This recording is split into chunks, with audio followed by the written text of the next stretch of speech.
Mont Hermon, point culminant d'Israël à la frontière avec le Liban et la Syrie.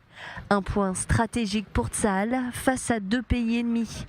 Israël Katz s'est rendu sur place aujourd'hui dans la base de l'armée israélienne déployée côté syrien.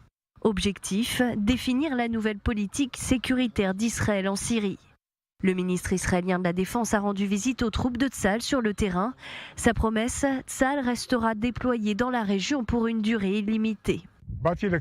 Je suis venu ici pour m'assurer que l'armée israélienne est bien préparée en défense et en attaque pour un séjour prolongé dans les postes du Hermon.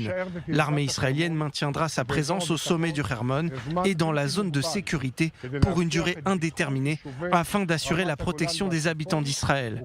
Nous ne permettrons pas aux forces hostiles de s'établir dans la zone de sécurité dans le sud de la Syrie.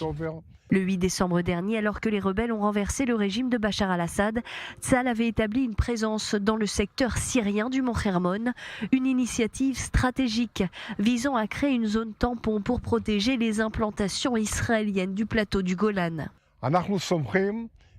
Nous faisons confiance uniquement aux commandants et aux soldats de Tsahal, qu'ils soient réguliers ou en réserve, pour assurer la sécurité des habitants d'Israël. Nous agirons contre toute menace. Nous ne reviendrons pas à la situation du 7 octobre et nous ne dépendrons plus des autres pour notre défense.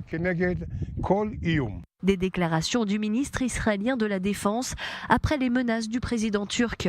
Recep Tayyip Erdogan a appelé au départ de toutes les puissances étrangères du territoire syrien. Il a aussi demandé à Israël de se retirer de Syrie pour éviter de graves conséquences.